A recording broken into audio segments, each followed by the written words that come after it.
Tanzi in the Cree.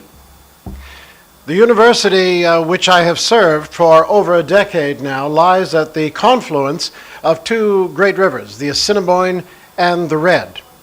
It lies on land which has been sacred to the Cree or Anishinaabe people for 5 millennia.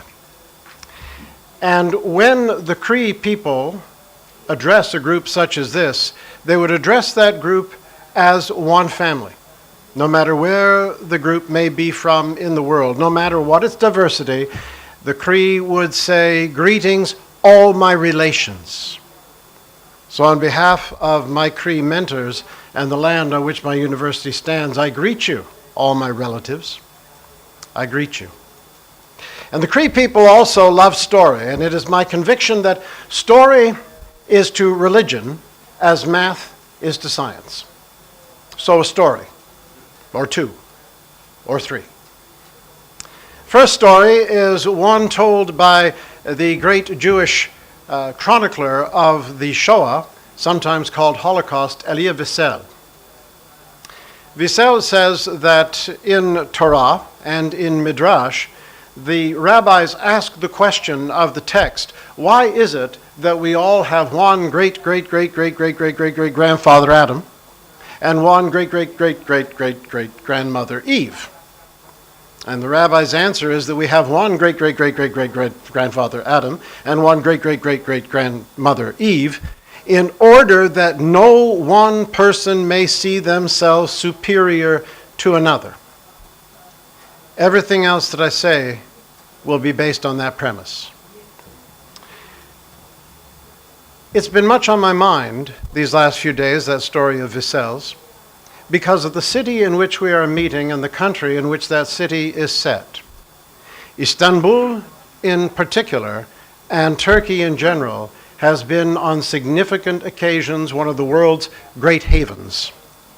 In 1492, as we say in the rhyme in North America, Columbus sailed the ocean blue. In 1492, Ferdinand and Isabella acceded to the throne of Spain and promptly proceeded to expel all Muslims and all Jews from what had been for 7 centuries the ornament of the world, Andalusia.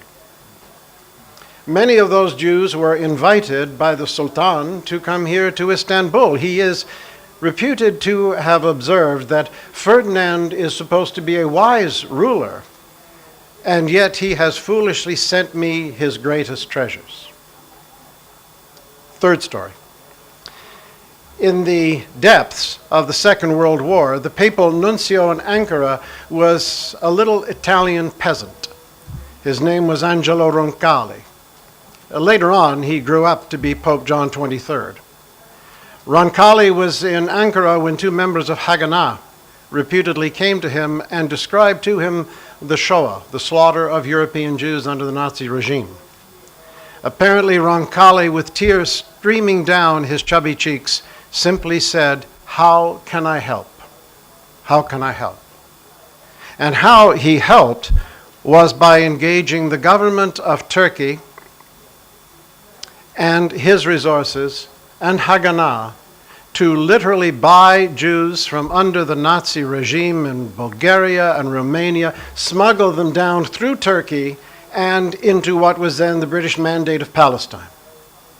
Is there an irony that's delightful in that, or what? An extraordinary, extraordinary accomplishment.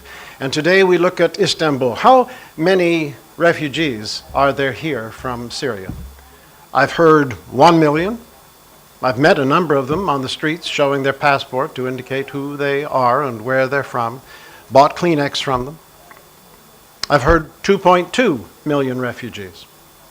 And of course, it's not simply Syrians in general. There are the number of Yazidis who it is determined are suffering genocide at the hands of their former Iraqi neighbors and others, sadly.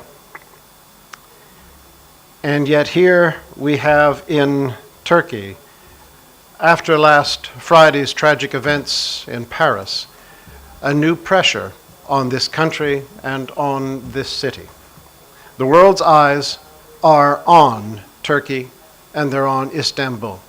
How will the people of this great and ancient city and of this great country respond to the pressure that they are now under and will be under as increasingly borders in Europe and beyond close their door to the massive wave of refugees coming particularly but not exclusively from Syria.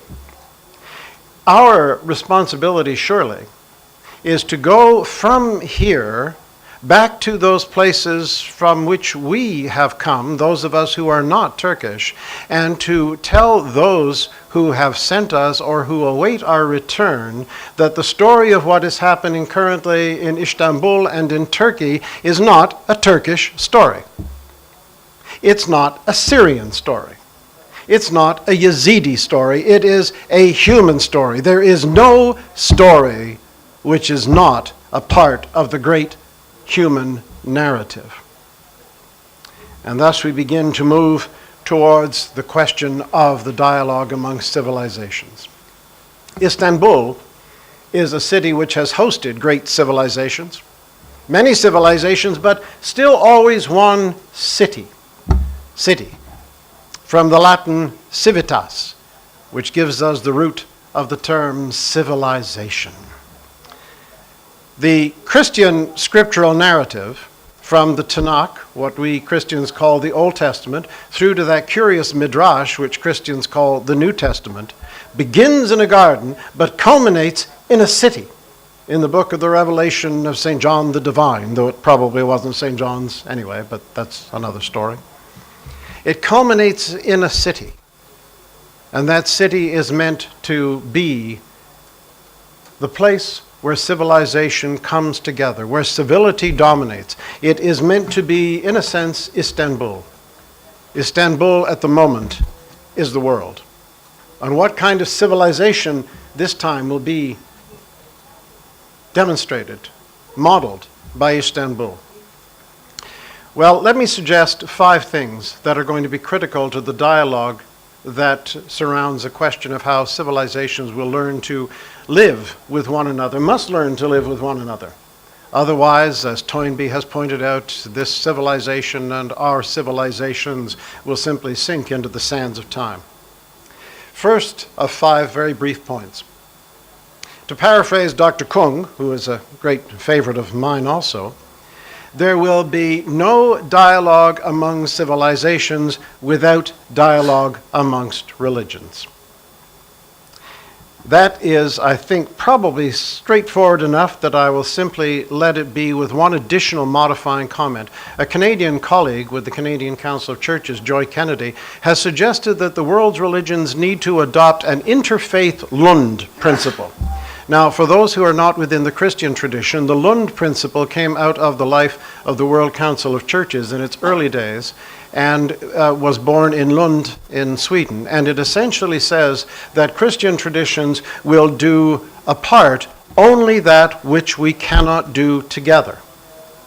In other words, when we look at the great issues that this summit has been facing, issues of violence and women and warfare, issues of the economy, issues of freedom of religion, issues of the environment, these are challenges that the human community faces and which we must face together in a new kind of ecumenism, a whole world ecumenism, which talks of the oikumene, or the whole inhabited earth, as being the household of God. What might an interfaith Lund Principle look like? Well, I'm not sure, but it may proceed to develop a dialogue that begins to envision a new model of civilization entirely. Because surely this dialogue amongst civilizations, which is in the first instance a dialogue amongst religions, must be designed to lead to a global civilization. Now note, when I say a global civilization, I do not know what that will look like. I know what it won't look like. It will not be homogeneous. It will not be a great mass of people who are simply digits on a census form. Golda Meir once famously said that world community will not mean the end of ethnic or cultural communities. It will not mean the end of nations any more than orchestras mean the end of violins. I don't know what it will look like, but surely that's what we must be working towards. And if there is to be a dialogue amongst civilizations, which is a dialogue amongst religions. It will need to be built on 3 religious principles which we all share, from the Sufi to the Shinto, from the Christian and Muslim through to the Hindu and the Buddhist. And those 3 principles are really relatively straightforward, and they are nothing we have to learn. In fact, there is a sense in which world religions have nothing we need to learn about ethical behavior. We need to learn to live that which we already know. And the 3 factors, well, the earth is the Lord's and the fullness thereof, no matter what chapter and what verse you quote. Secondly, humility. Humility where, as quite frankly Dan pointed out to us, we learn to live with one another, listen to one another, eschew toleration. The only good thing about tolerance is that it's better than intolerance. My good friend and colleague Baruch Friedman Cole says tolerance is knowing that there is a synagogue at the corner of Bathurst and St. Clair in Toronto and not minding. Eschew tolerance and instead begin to understand that in true humility we are all children of God. We are all, in the words of the Anishinaabe, one family, all relations. And then thirdly, it's such a platitude and such a bromide, but for heaven's sake, what Christians call the golden rule, and which is extant in every faith tradition from the most complex to the earliest and most straightforward. A new concord between church and state will need to be developed. The G8 summits were cited by Brian Adams in the opening plenary this morning. They ran between 2005 and 2012, and that series of summits was designed primarily to find a Rosetta Stone by which secular governance and religious leadership could speak about the issues that were important to the whole human family, whether religious or not religious. And we chose the Millennium Development Goals, which has now morphed into the Sustainable Development Goals. That is the basis on which not only a conversation between governance and religion rests, but they are in fact the hallmarks of a civilized society. And lastly, we need to seek applied hope.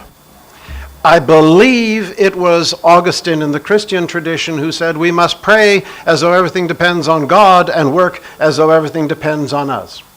The American humorist Mark Twain used to say, I believe in luck. The harder I work, the more I have of it. I tend to paraphrase that to say that I believe in prayer. The harder I work, the more often I find my prayers are granted. There is a sense in which hope is that which keeps us moving. Work is that which gets us someplace. And somehow we have to do both. It was quite clear on Friday night and through Saturday morning that there are terrible things still going on in the world. I would prefer, in order to ascribe meaning, to think of them essentially as birth pangs. I have not given birth, but I've hung around several births. And births are painful, and births are messy, and birth is uncertain.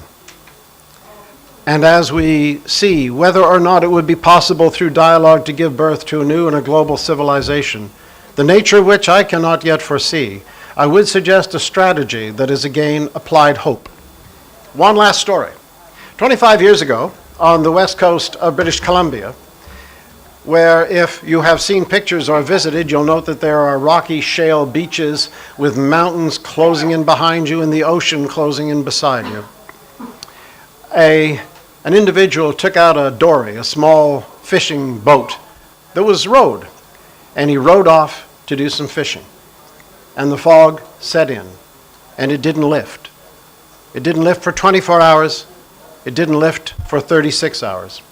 His family had all but given hope. The Coast Guard couldn't find him. And then on the morning of the second day, after he'd been 36 hours on the open sea, friends still waiting on the beach in the hope that he might have survived, saw him drag his boat up the rocky shingle. Of course, the news media made a big deal of this, as news media always do, and one aspiring reporter said to him, "How did you survive out there in the fog on the open sea, alone and with an uncertain future?" And he said, "Well, I just kept rowing till the tide turned.